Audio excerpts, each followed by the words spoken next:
Hello दोस्तों ये video बहुत ही इंपॉर्टेंट और बहुत इंटरेस्टिंग है क्योंकि इस वीडियो में आपसे बात करने वाला हूं कि क्यों एसएससी सीजीएल 2018 टीयर 2 मैथ्स में मेरे सिर्फ 136 नंबर आए थे 200 में।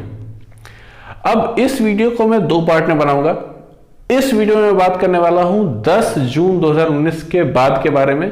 एक और वीडियो बनाऊंगा उसके में इस डेट के पहले के बारे में बात करूंगा, जो कि आपके लिए थोड़ा ज्यादा इंपॉर्टेंट होगा क्योंकि वो डायरेक्टली प्रिपरेशन से रिलेटेड है। यहां पे मैं बाकी चीजों के बारे में बात करने वाला हूं, लेकिन ये भी काफी इंपॉर्टेंट है। तो क्या था कि अगर हम लोग रीजंस की बात करें कि क्या रीजन थे, तो रीजंस दो मेन रीजन थे।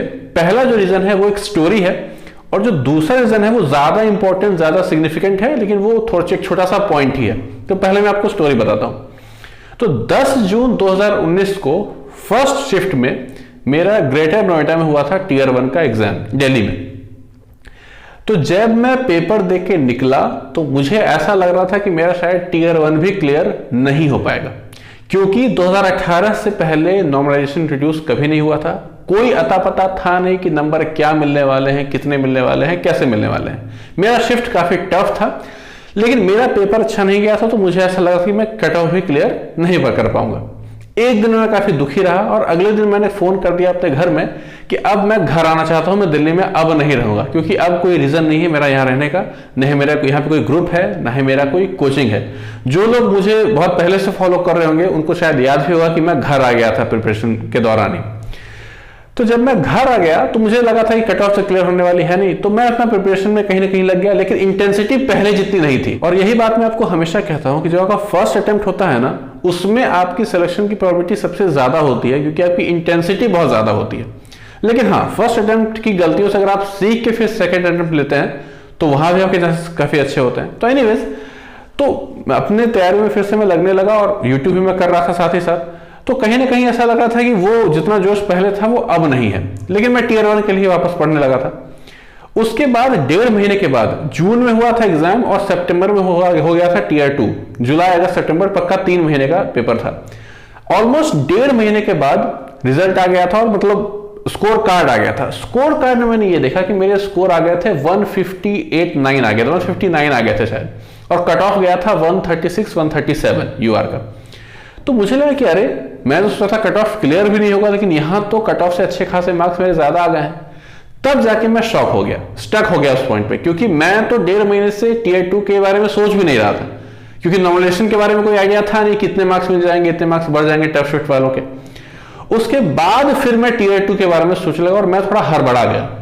अब मुझे समझ नहीं आया था कि मैं फिगर आउट क्या करूं, कैसे प्रिपेयर करूं इसके लिए, इस बचे हुए 1.5 महीने के लिए, क्योंकि एक तो 3 महीने की जगह मुझे 1.5 महीना मिल रहा था, और कहीं ना कहीं मैं डरा हुआ भी था, क्योंकि मेरे रेफरेंस में 2017 वाला सीजीएल था, उसमें जो टीयर 2 था काफी टफ आया था, और उसके रेस्पेक्ट में अगर प्रिपेयर करना है 1.5 महीने में, तो और प्रेशर मुझ पर आ गया कि अब मैं क्या करूं। तो ऑब्वियसली मैंने मॉक दिए, मैंने 1-2 मॉक दिया, मार्क्स मेरे उसमें अच्छे नहीं आए, क्योंकि वो टेक्स्ट बुक का मॉक था और काफी टफ मॉक था। तो मुझे ये फील हुआ कि मॉक टेस्ट अगर मैं और दूंगा तो ये कहीं ना कहीं मुझे सिर्फ फ्रस्ट्रेट ही करेगा, तो बेटर है कि मैं सिर्फ प्रैक्टिस ही करता हूं। फिलहाल उस टाइम कुछ मुझे बहुत ज्यादा आइडिया भी नहीं था, कुछ ऐसा मुझे लगता था कि जो स्ट्रेटेजी के वीडियो होते हैं वो देखना जरूरी नहीं है, टाइम वेस्ट होता है, लेकिन अब मुझे लगता है कि ये इंपॉर्टेंट होते हैं, और इसलिए अब मैं बनाता भी हूं, आप लोगों को भी कहता हूं देखने के लिए। एनीवेज, तो जो भी बचा हुआ 1.5 महीना था उससे मैंने उसका प्रैक्टिस ही किया। मॉक टेस्ट मैंने बहुत कम दिया, और ये भी बहुत बड़ी गलती थी मेरी कि मैंने मॉक टेस्ट बहुत कम दिया था।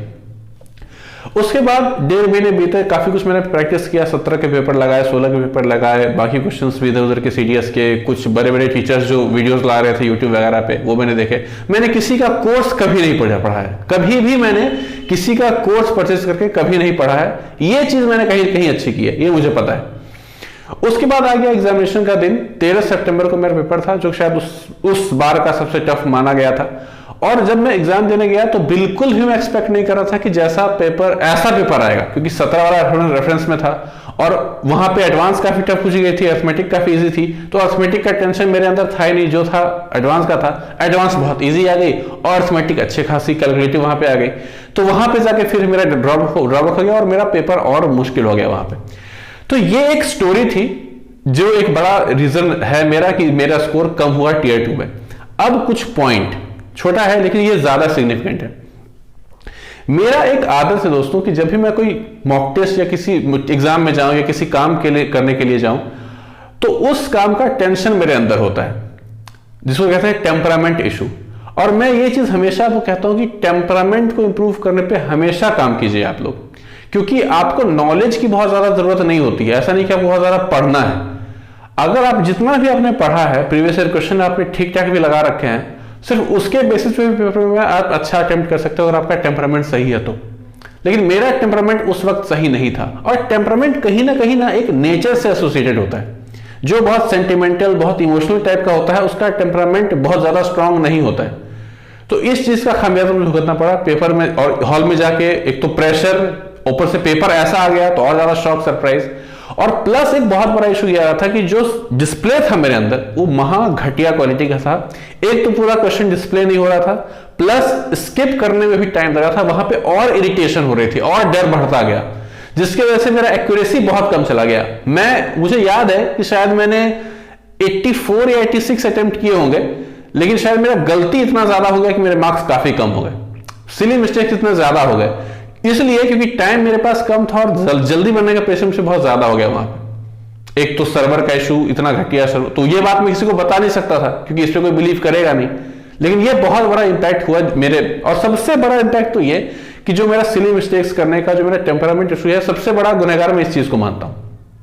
और 19 का वाला जो एग्जाम हुआ है भी, मैंने कोशिश किया कि मुझे और कुछ पढ़ने की जरूरत नहीं है, मुझे बस अपना टेम्परामेंट सही करने की कोशिश कर दी और मैंने उस पर काम किया। मैंने काम क्या किया, मैंने 2019 के पहले मॉक टेस्ट बहुत ज्यादा अटेम्प्ट मैंने किया, बहुत ज्यादा।